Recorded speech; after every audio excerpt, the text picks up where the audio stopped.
Clemente Castañeda es el presidente nacional de Movimiento Ciudadano y queremos platicar con él unos minutos. Clemente, ¿cómo estás?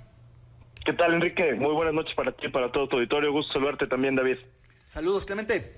Oye, Clemente Castañeda, de cara a lo que está proponiendo el presidente, ahorita estábamos platicando David Gómez Álvarez y yo, las 3 propuestas que el presidente tiene en la mente. ¿Cuál es la postura de Movimiento Ciudadano en torno a estos 3 temas? Los escucho un poco mal. Espero que ustedes me escuchen bien. ¿Me escuchaste la pregunta? Entendí que la pregunta es sobre las iniciativas que ha planteado el presidente, ¿cierto? Sí. A ver, la posición de nosotros, de acuerdo a lo que sabemos, a lo que está sobre la mesa, las declaraciones del presidente, pues evidentemente no hay condiciones para acompañarlas. Una de ellas, la que tiene que ver con mandar a la Guardia Nacional a la Sedena, pues no deja de ser una especie de repetición de lo que ya se discutió al inicio de la legislatura, es la militarización de la seguridad pública con este tema ahora de trasladar formalmente la Guardia Nacional a la Sedena, que recordemos también, porque más se ha discutido mucho, que todo este asunto es, e incluso en términos constitucionales, un periodo de excepción que termina entre el 2023 y 2024, no recuerdo. Y ahora el presidente, pues lo que quiere hacer es prolongar ese periodo de excepción. Naturalmente, me parece que es un tema que cuando menos en el Senado de la República se discutió con amplitud, y además que lo que está planteando el presidente, pues no es la solución al problema de seguridad, no dicho por nosotros, sino dicho por los expertos y por la experiencia internacional. Segundo, toda la parte que tiene que ver con replantear el funcionamiento del Instituto Nacional Electoral o incluso disminuir los plurinominales, pues me recuerda lo que discutíamos en el sexenio de Peña Nieto en el 2015 y anteriormente, es decir, cómo le hacemos para debilitar al árbitro electoral y para suprimir o debilitar o mermar a la pluralidad y a las oposiciones del país. Pues naturalmente nos parece un retroceso. Y la tercera, que tiene que ver con seguir fortaleciendo el monopolio de la CFE y ponerle un freno a la transición energética, bueno, pues otra vez es el presidente volteando al pasado en lugar de voltear al futuro. Repito, con los elementos que tenemos sobre la mesa, pues no hay manera de acompañar estas iniciativas, será una barbaridad. Entonces, por lo que te entiendo, ¿ya me escuchas mejor, Clemente? Sí. Por lo que te entiendo, MC va en los 3 en contra. Sí, así como están planteadas las cosas, no hay condiciones para acompañar al presidente en ninguna de estas iniciativas. Y por cierto, parte de la discusión ahora, después de la campaña electoral, es si Movimiento Ciudadano va a acompañar al presidente o no en las reformas constitucionales. Y yo lo que he dicho es, a ver, pues en principio no sabemos sobre cuáles reformas constitucionales. Sobre estas, pues claramente no. Si el presidente tiene la oportunidad de corregir y plantea un ingreso vital para las mexicanas y mexicanos afectados por la pandemia, pues naturalmente nosotros diríamos discutámosla con responsabilidad. Por supuesto que sí, pero digamos en abstracto esta discusión es un poco ociosa, pero en este caso particular, como lo ha planteado el presidente, pues no hay manera de acompañarlo. Y en ese sentido, Clemente, ¿irían, digamos, por default con la alianza o tampoco necesariamente van a ir con la alianza PRI, PAN, PRD en la Cámara? No, nosotros hemos dicho, no nos vamos a asimilar a ninguno de los 2 bloques, ni al bloque de Morena y sus aliados, ni al bloque del PRIAN con lo que queda del PRD, porque me parece que ahí lo que hay son agendas contrapuestas. Parece que el funcionamiento de uno de los bloques radica en el fracaso del otro, y justo lo que nosotros hemos dicho y hemos sostenido durante la campaña, no, más bien hay una agenda distinta que hay que empujar, que hay que reivindicar, que hay que construir, sí, en función del acuerdo que se puede establecer con los otros grupos parlamentarios, pero no a costa de hacer fracasar a uno de los bloques. Yo creo que tenemos que concentrarnos de manera muy seria en tratar de resolver los problemas del país y no de sudar las calenturas de los bloques. Por ejemplo, Clemente Castañeda, en el caso de la consulta de agosto sobre los expresidentes, ¿MC recomendaría que la gente salga a votar? ¿Legitima el ejercicio o no?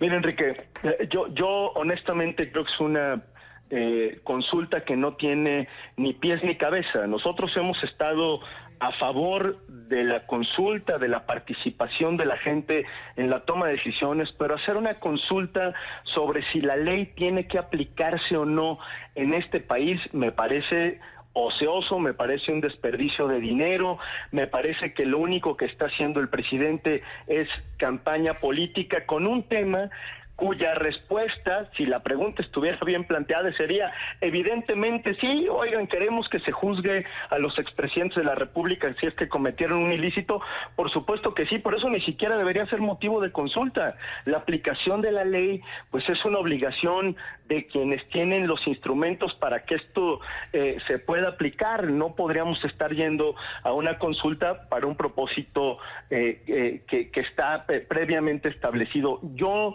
en términos generales, diría, creo que es una consulta que no debería de realizarse como tal, que el propósito es un propósito político del presidente para seguir distrayendo a la gente y no ocuparse de los temas que realmente le interesan al país. Clemente, en ese mismo sentido, la consulta que ha propuesto el gobernador Alfaro en Jalisco es precisamente una consulta que plantea la salida del pacto fiscal mexicano cuando sabemos que eso es imposible. ¿No te parece también un poco ocioso preguntar algo que es imposible en términos fácticos en el país, aunque sí deberíamos de, digamos, revisar el arreglo federal mexicano, pero digamos salirse del pacto? Pero no es imposible, no podría ocurrir. No, sí se puede, claro que se puede.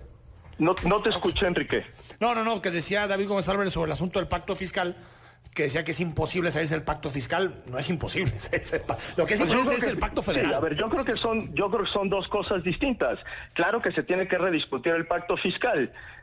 A diferencia de la consulta sobre la aplicación de la ley a los expresidentes, ahí la respuesta es muy obvia. No, en el caso del pacto fiscal, si hay una discusión abierta, por cierto, no solo en Jalisco, lo acaba de poner Nuevo León también sobre la mesa y seguramente lo pondrán muchos otros estados.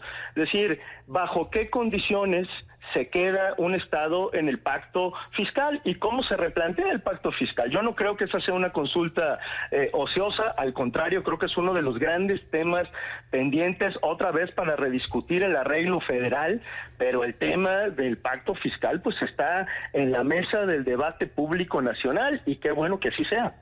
Ahora, sobre el asunto, volviendo un poco al Congreso, ahora, el voto que recibió MC Clemente Castañeda en esta elección en 2021 no fue claramente un voto de oposición, es decir, no fue claro lo que dijo la ciudadanía en Jalisco, en los distritos que ganó MC, en algunos se compitió en Nuevo León, en otros estados.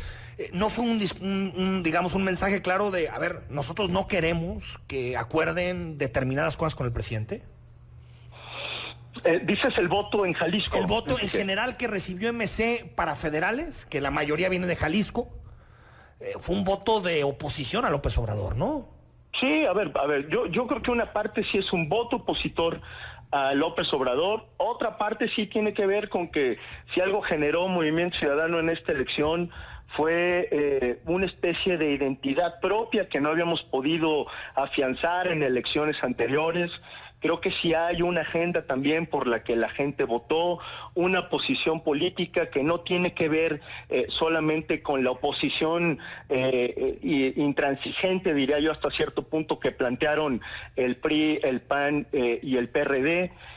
Creo que también hay un voto que sobre todo respalda la posibilidad de crear una alternativa distinta, una tercera vía, como lo hemos dicho nosotros, y creo que sí, parte de las interpretaciones que nosotros le hemos dado a ese voto, pues sí es una interpretación en el sentido de que nadie se debe equivocar del papel de oposición que está jugando, que debe jugar y que debe seguir planteando Movimiento Ciudadano de frente al presidente de la República y a todo esto que se ha denominado como Cuarta Transformación. Ahí sí creo que hay muchísima claridad de cuál es la posición política que tenemos que tener frente al presidente de la República. Pero eso no significa, Enrique, lo digo por la manera en la que me hacen la pregunta, eso no significa que estemos impedidos o que no debamos sentarnos a tratar de construir en aquellas cosas y en aquellas agendas en las que Movimiento Ciudadano haya planteado con mucha firmeza posibilidad de soluciones y de alternativas. Oye, Clemente, ¿ya tienen coordinador, Chertoriski o Álvarez Maínez para la Cámara de Diputados? Porque va a ser muy importante que alguien, digamos, con un liderazgo muy claro, sea tu coordinador en la Cámara Baja, así como Dante y tú son los de la alta.